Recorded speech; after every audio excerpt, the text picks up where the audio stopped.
It is now my distinct pleasure to introduce our featured speaker today.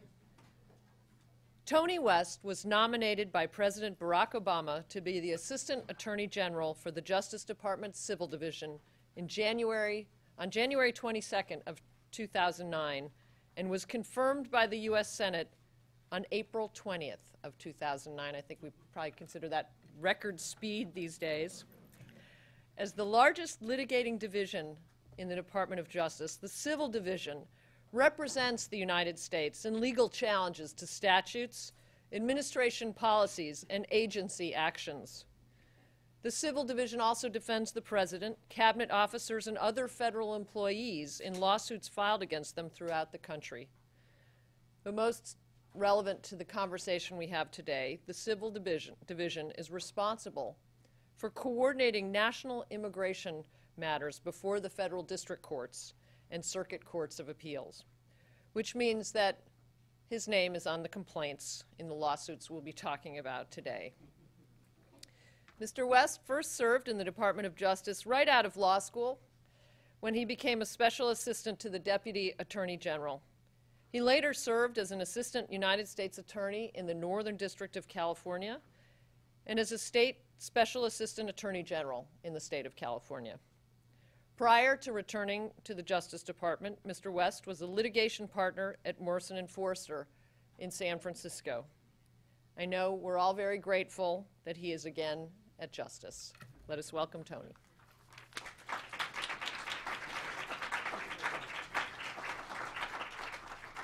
Thank you, Carolyn, for a very nice introduction, and thank all of you. Good afternoon. Good afternoon. I know it's not polite to speak with your mouth full. That's okay. I want to thank ACS for having me here today. I want to also thank the State Bar of Georgia for hosting this, I think, very timely, very important symposium. Let me express my thanks to Kara Stein for all of her help to ensure that today's event is a success. And there are, I know, many judges, VIPs, important lawyers in the room. If I started to name people, I would quickly get into trouble. So let me not start down that road and simply say thank you for your service to this community, to the bench and to the bar, and to this nation. And it's always good to be with friends and folks who are playing such a significant, such a consequential role in our national conversation about law and policy. People whose work, I think, really embodies the spirit of positive change, of hope, of progress that really, I think, gave life and breath to our Constitution, and that is, of course, the ACS. So it is a real pleasure and an honor and a privilege to be with you today. Although this organization got its start several years after I graduated from law school, I consider ACS to be a part of my family. My daughter Mina, who's a 3L at Harvard, she has been very active in her time in law school with the ACS chapter there. She's very proud of that association, and I'm, of course, very proud of her. And I have to thank you all for giving me the opportunity to be a cool dad today. So thank you. Well, this spring will mark the 3-year anniversary of my having had the privilege of being the Assistant Attorney General of the Civil Division. And I have to say, with all due respect to my fellow AAGs, I think I've got the best job at Maine Justice. I do think the Attorney General even thinks that on some days. Because, as Caroline said, one of the best things about my job is I have the privilege of representing the American people in a whole diverse, broad array of cases that come before our federal courts. I'm privileged to handle issues that you are familiar with, defending the constitutionality of the Affordable Care Act, litigating some of our most sensitive national security cases in a way that both protects the American people but also respects the rule of law, aggressively pursuing fraud, whether it's healthcare fraud or mortgage fraud or any type of fraud on consumers. We've been able to, I think, recover a record-breaking in excess of $12 billion since January 2009 in our anti-fraud efforts, litigating the Defense of Marriage Act, or the constitutionality or the unconstitutionality of that act in courtrooms around the country, and of course, challenging the efforts of several states to pass their own version of immigration reform in the form of these state statutes. And I think in many ways there's no better proof that comprehensive immigration reform is sorely needed in this country than the existence of these state statutes, where people, I think, are understandably frustrated with our broken immigration system, and many states are dealing with that frustration by turning toward a form of self-help by enacting these state measures. And the problem, of course, with that approach is that our immigration challenges aren't confined to the borders of any one state. They are national in scope, and they require a national and comprehensive response. Because as we're beginning to see, a piecemeal, state-by-state approach that creates a patchwork of conflicting, inconsistent immigration laws, that only creates more problems than it solves. So to provide a bit of context, and I apologize if I'm repeating a little bit of what you've already heard this morning, I wanted to give you a quick overview of the 4 cases that the Department of Justice is currently litigating in 4 states around the country. Now, as you know, the first case that we filed in 2010 was in Arizona against Arizona SB 1070. It sought to establish what its sponsors called a policy of attrition through enforcement by creating Arizona's own independent immigration policy. And it tried to do this by creating new immigration crimes that didn't exist under federal law, by requiring police to verify a person's citizenship whenever they had reasonable suspicion to believe that that person was in the country unlawfully. It attempted to provide for the warrantless arrest of undocumented individuals, and it authorized a private right of action against law enforcement officials who failed to fully enforce the provisions of that law. And in the district court, we were successful in enjoining most of the provisions that we challenged of that law, and the Ninth Circuit, of course, affirmed that. And, of course, the Supreme Court will hear that case later this year. Alabama's HB 56 was the second statute that we challenged. It was designed to virtually affect every aspect of an unauthorized immigrant's daily life, from employment to housing to education and transportation to making and enforcing state contracts or private contracts. And this case was argued in the district court and is currently before the 11th Circuit Court of Appeals with oral argument scheduled for March 1st. And while we achieved partial success in enjoining some key provisions of Alabama's statute, there are some provisions that have gone into effect and are having a very real impact on the ground, which we'll talk a little bit about later. We also brought suit against South Carolina's Act number 69. It, too, creates new immigration crimes regarding the transportation and harboring of undocumented individuals. It, too, has a registration provision, and it, too, like the Arizona law, has stop provisions that mandate status checks during any lawful stop if there's a reasonable suspicion to believe that the person is unlawfully present. And there we were successful just in the last couple of months, just in December, in obtaining a preliminary injunction against the mandatory status verification system that South Carolina had sought to put in place against the new immigration crimes that that state tried to establish. And a few weeks ago, South Carolina appealed that decision to the Fifth Circuit. And finally, we have filed a complaint against Utah's HB 497. And that is one of 3 immigration laws that that state has passed. And like the other state statutes that I've talked about, HB 497 creates new immigration crimes It creates for the mandatory and discretionary verification, status verification of arrestees, and it permits the warrantless arrest of undocumented individuals in some circumstances.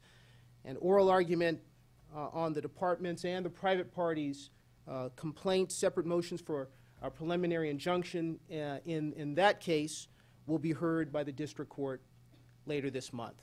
So 4 states, 4 statutes, 4 challenges, and I think that these state statutes and the lawsuits that challenge them, I think they are very important, particularly at this time in our country's history. They're important because they implicate legal issues of constitutional dimension, questions that are really as old as the Union itself about the respective power of the federal government vis-a-vis the states. They implicate strongly held beliefs about who we are as a nation and what it means to be American. And they implicate practical concerns about how the states and the federal government are going to use scarce resources to address the very difficult challenges that illegal immigration can pose. Now, it's our belief that all of these laws that I've discussed and that we've challenged run afoul of the same federal principle, preemption. More about that in a moment. But importantly, these laws are not identical. Indeed, I think one of the key challenges that is posed by individual immigration solutions that are forged locally is that they reflect different, often conflicting approaches to what is at its core a national problem. Because as long as we have been a republic, we've had to wrestle with this fundamental question of who can and cannot enter the country. We are, as the President and the Attorney General have often said, a nation of immigrants. It's how we define ourselves. It's part of our heritage, a rich and proud heritage that says that each of us, no matter who we are or where we're from, each of us can be a co-author in the grand story of our country. Yet, we are also a nation of laws, and that too is a part of our heritage. And that dual reality, being a nation of immigrants and being a nation of laws, that dual reality, I think, means that the immigration debate, it stirs deep emotions. It carries significant national and international complications and implications. And it results in decisions that carry real consequences for our families, real consequences for our communities. And all of this puts a premium on our ability to address the immigration question as one nation, not as a patchwork of individual states, to speak with one voice, not 50. And that principle is the foundation for all 4 of the lawsuits that we've filed, in which we argue that each of these immigration laws is constitutionally preempted because it is the federal government and not the states that is vested with the primary authority and the primary responsibility in immigration matters.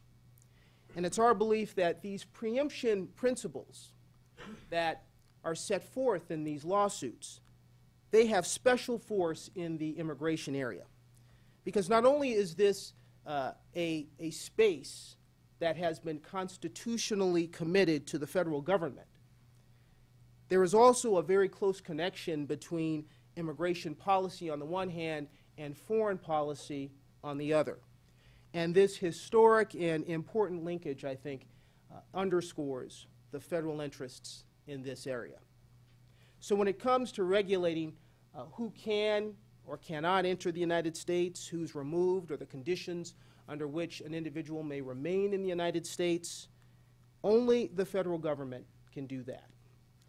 And while the Supreme Court has said that states may adopt laws or measures that have an indirect or an incidental effect on immigration, when it comes to establishing the consequences of unlawful presence, when it comes to criminalizing certain civil immigration violations. Only the federal government may do that. And when it comes to enacting laws that reflect the various immigration foreign policy goals, when it comes to enacting legislation that reflects the various immigration policy priorities that have been set by Congress or the executive branch, only the federal government may do that. Because when a state seeks to act on its own, to set its own immigration policy, it necessarily limits the federal government's authority, indeed, the federal government's flexibility to be able to set national immigration policy and to be able to determine how limited immigration resources, limited law enforcement resources are going to be used. And that, in our view, is not constitutionally permissible.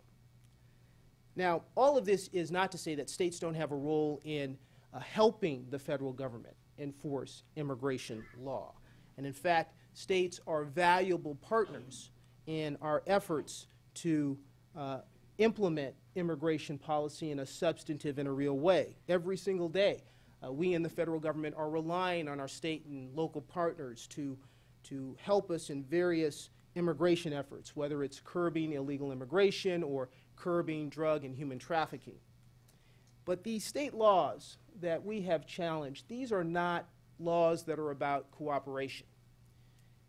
These laws aren't identical, but each seeks to do the same thing, which is to upset the balance of power between an authority between the federal government and the states in the area of immigration law. They seek to interfere with, not support, federal immigration and law enforcement policymaking and federal immigration law enforcement efforts. And I think it's that attempt to displace the federal with the state that is prohibited by the Constitution. One voice, not 50. And while the vindication of important legal principles that we've been talking about are rightly front and center of all of the lawsuits that we have filed challenging these state measures, it's important to remember that our concerns extend beyond legal formalism. Our concerns reach that shared belief, and I think it's a shared belief amongst us all, that the rule of law is most authoritative when it serves the interests of justice. So we're concerned when we see the real world detrimental and often unintended consequences that can flow from the enactment of these laws. And I think the Alabama experience is particularly instructive because it's the only state where provisions of one of these immigration laws has actually gone into force. My colleague, Tom Perez, who's the Assistant Attorney General of the Civil Rights Division, he and I have traveled to Alabama several times, and we've heard accounts of children who've been kept out of school because of fear. School officials who've told us of a precipitous drop in the enrollment of Latino students when the school year started just this past September. We've heard of utility companies who have denied or discontinued heat, water, electricity, citing their concerns that to provide those services would violate the Alabama's anti-contracting provisions. We've heard of landlords who have evicted immigrants and their families just as fall and winter have approached. So the human consequences of these laws are very real indeed and concern us deeply. So in closing, let me just say that one of the things that I have always treasured about my near 10 years now at working at the Department of Justice, whether it was as a young prosecutor in the U.S. Attorney's Office or now in this role as the Assistant Attorney General, one of the things I've always treasured is the mandate, the independence, really the freedom that Department of Justice attorneys have to leave popularity, leave partisanship, leave politics to one side, and to make their decisions on the basis of the merits of the facts and the law. So before we filed any of these lawsuits, we engaged each of these states in meaningful dialogue about what it was they were trying to do. Following long-standing Department of Justice policy, we do this because we don't take lightly the decision to sue a state. And policy, the policies that we follow, instruct us to do whatever we can to make whatever efforts we can to resolve disputes short of litigation when they involve states. And so I traveled around the country talking to state officials, sheriffs, police chiefs, community members, business community members, advocates, state attorneys general, state legislators. We listened to their arguments. We spent time considering their positions. We analyzed their legal positions. And the views that we heard were quite diverse. It was instructive. Many that we spoke to, of course, supported the particular state law that was at issue. But many that we spoke to expressed concerns, and not just some of the people that we would expect who would express concerns. Indeed, many law enforcement officials that we spoke to expressed concerns that they would be called on to implement a law without adequate training, that they would be called on to implement a state immigration law without adequate funding, that doing so might undermine the very important relationships that they must build with diverse communities, communities that are important to their mission as law enforcement officials. So those discussions were extremely illuminating. And while they did not ultimately avert legal challenges in the 4 states that we have brought suit in, that dialogue, I think, with stakeholders in the various states, that dialogue is one that continues to this day, even though lawsuits have been filed. And it continues because the national conversation about the shape and manner of immigration reform in this country continues. Will it be comprehensive, or will it be piecemeal? Will it unite and strengthen us, or will it divide and separate us one from another? And thanks to organizations like this one, those conversations, I think, will continue to have force in the national mind, not just in courtrooms or in lawyers' offices, but importantly in state houses, in classrooms, at dinner tables around the country. Conversations that ultimately, I think, will lead us closer to realizing that aspirational promise of becoming a more perfect union. So thank you for the opportunity to be with you today, and thank you for the opportunity to share some thoughts.